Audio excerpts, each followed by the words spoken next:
What's up, Wellbeing Nation? We're back with another episode today with a very special guest. I'm excited to introduce you guys to a guy named Ben Azadi, someone who I met pretty recently through a mastermind group called 10 All In. And it was pretty divine how we connected, and it was pretty wild how similar we are in a lot of ways. And I really admire the way he inspires people. He's a gym owner out in Florida. He owns Live Free CrossFit, as well as his own business, Team Shred Fat Incorporated. Really cool stuff. I love how he puts things into perspective, especially when it comes to wellness and health. I think burning fat is such a small part of who we are. I think when he delves into the holistic part of it, it really connects to people on a deeper level. So I love how he puts that into a more deeper holistic perspective versus just burning fat, just the aesthetics. And I'm actually part of a group that he added me to called Team Shred Fat, and I enjoy all of his posts. I enjoy how inspiring he is.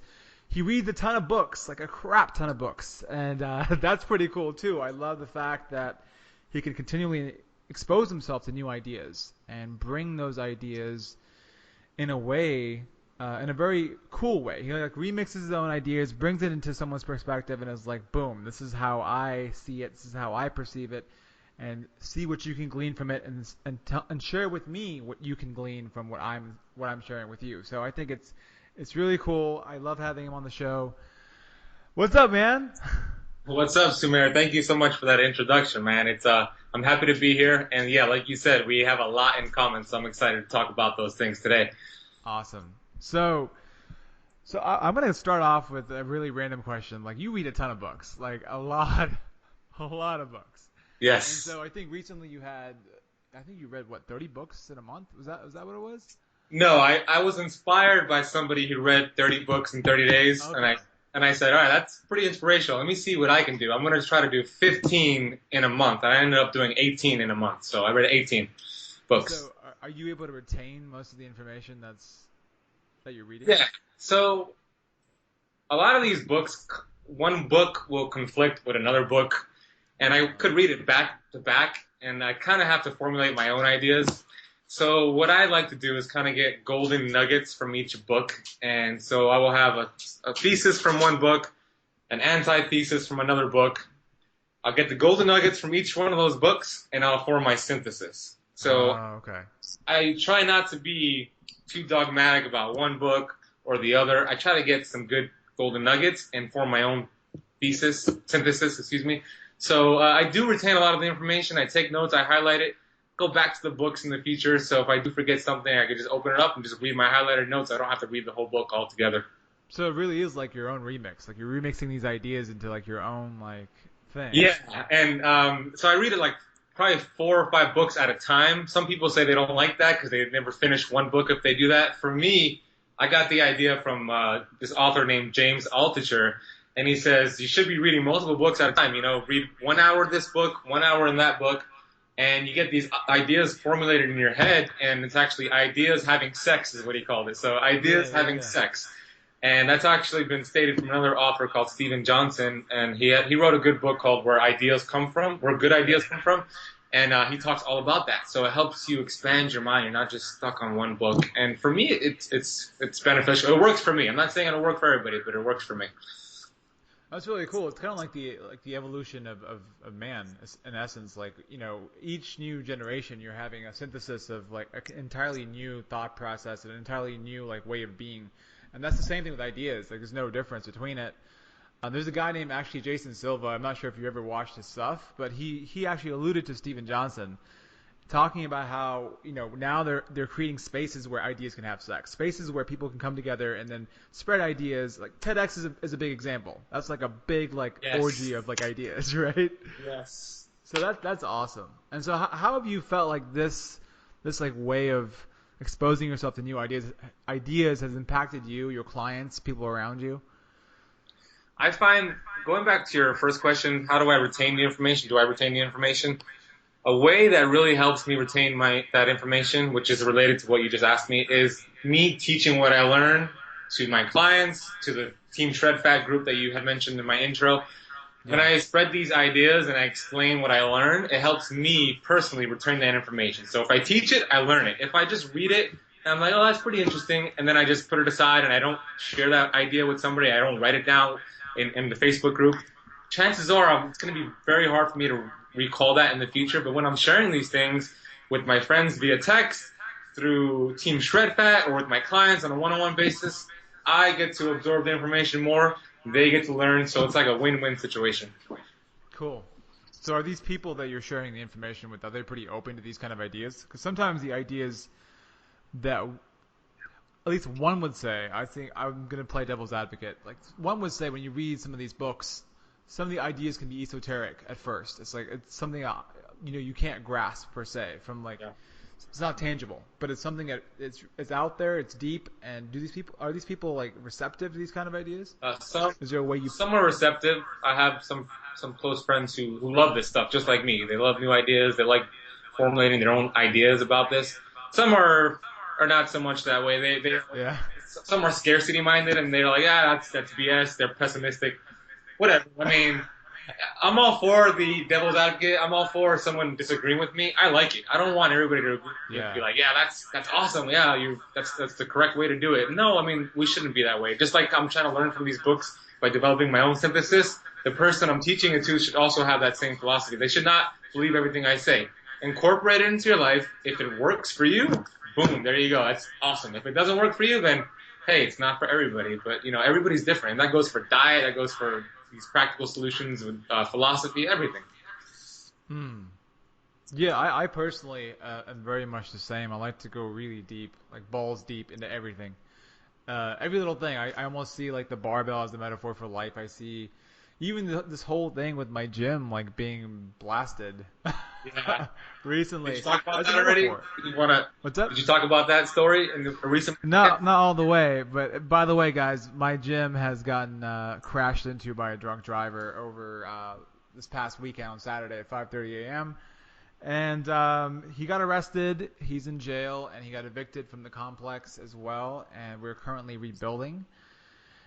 Pretty wild, but in a strange way, it's brought a lot of publicity to the gym, and it's brought a lot of positive energy to the whole vision. So in one way, it could be perceived as, oh wow, that's terrible. Like how can that ever happen to you? Like you're doing so well. Why would that happen to you? But in a way, to me, it's just giving me a chance to just see how beautiful and how amazing this vision is right now, and how far we've come. And to be able to be like, all right, now we can take a step back and then rebuild again and come back stronger is awesome. It's amazing. But Yeah. like I was saying to Ben, I think even a challenge like this, getting smashed into by someone, is almost like adding an extra 45-pound plate on the bar and being able to say, okay, well now I have to acknowledge the fact that this happened. I'm not going to run away from it. I'm not going to be like the positive guy and just be like, oh yeah, everything's great. I acknowledge that it happened. It was shitty. It sucked. It really felt crazy, like a whirlwind of emotions. But I want to stick with these emotions. I want to feel them all the way through. Stick with all of them all the way through, and then from there start pushing through each emotion and getting to the top of all of it, and then deciding how I want to be. And I think that's the whole point of being in the gym to me, is being able to stick with the movement and be like, all right, this thing is on my back. This thing's on the front of me. And yeah, it sucks, but I'm going to focus on every little cue, which is synonymous to every little emotion, move through these cues, and then boom, I'm on the other side, and I've reached the top. And that's kind of how I see it. Yeah, I think that's a great way for you to put it. A normal person would be totally pissed off, bummed out, depressed, just thinking of asking why is this happening to me, right? But you turn it around, and I love the way you put it. You're gonna take this setback and you're gonna turn it into something great.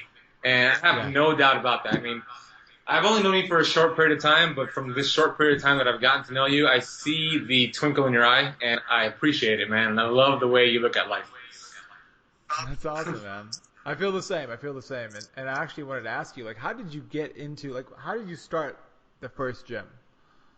Like, how you started? I mean, you're in it with a few partners, right? Live Free. Yeah, I have 4 other business partners, so it's a big ownership, I guess, for the gym. This is a CrossFit gym. Yes, this is my CrossFit gym. Well, I got into personal training 5 years ago when I went through my own health transformation. I lost 80 pounds of fat. Yeah, so I Ooh. lost a lot of weight. I used to be really overweight. I went through that whole transformation, and it snowballed into a career in health and fitness. I Yeah. started reading a lot about nutrition and personal training. So I started my personal training company that's called Shred Fat Incorporated. And I think I had mentioned to you before, in order for me to find clients, I didn't want to really work for a big box gym like LA Fitness. I wanted to be my own boss right from the get-go. So I went on Craigslist and I started posting ads. I think it was what I put on there was the most affordable personal trainer in South Florida or something like that. And I would get like, I would say, oh, $15 a session for an hour-long session, Oh which is wow. super cheap, and it's a super long session for one person. And this is just me trying to get my feet wet. I wanted to just get hands-on experience. So I started getting clients, and at the time, I didn't have any location. I was living at my mom's house and my sister's room. She had moved out, but I converted her room into a gym. So I would get these people from Craigslist, bring them to my house, and train them in my sister's room for like an hour. And these people, I have never met them before. They were strangers, and it got my feet wet. So, anyways, that's snowballed into getting more clients and actually traveling to clients that had gyms in their condominiums, and I would get high-end clients. I would start charging more money and getting them more results and getting more familiar with how to train people. Then I wanted to open up my own boot camp. I saw that that's where the trends were going. You know, one-on-one training can only get you so far. I wanted to get into group training, boot camp. So I came across a guy named Bedros Keuilian, who's like a fitness marketing expert. He started Fit Body Boot Camp, which is a franchise of boot camp facilities that he started in California, but they're all over the world.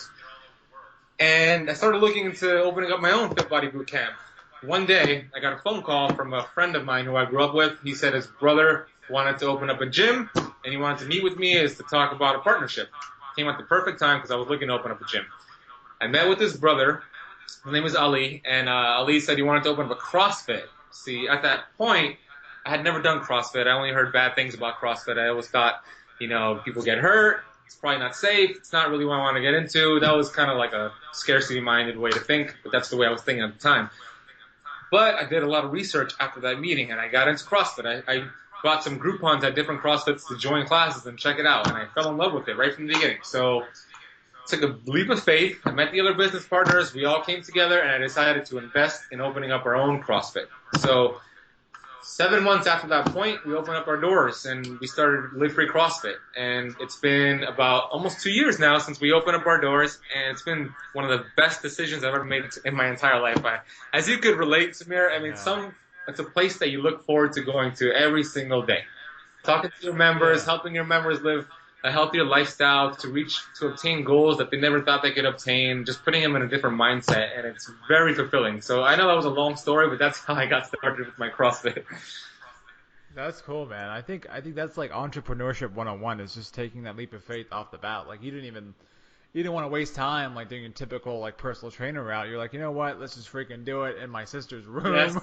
exactly. That's like pure I took that, entrepreneurship right there. I That's like to awesome. call it imperfect action. Took Yeah. perfect Yeah. action. I said, screw it.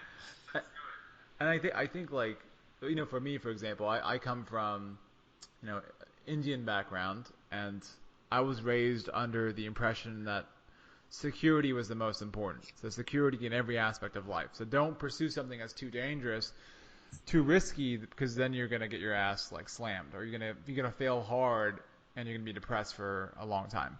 So for me, like when I was going about the whole process, I was thinking, oh, medicine is the only route, is the only prestigious route, it's only the safe route. I should go through that route. And I went through a longer process, but I think it's really cool to be able to hear from you. And you're just like, I went to my sister's room, I got people up to the house. Like I don't hear that very often, and I hear that sometimes here in Austin, where people just like convert their entire house into a gym, and they do it kind of under the wraps or under the radar in a way, and make it happen. And I think even like the best people in business, like Richard Branson, like I don't know if you've heard his story, Which right? story is this? So this is how he started Virgin Airlines. Say it again. Let's see if I don't know if I remember quite frankly. So he really wanted to go see this girl, and he bought these like buddy tickets or like standby tickets to this place he wanted to go to. he didn't have enough money at the time, so I was like, maybe if I do standby, I might get like a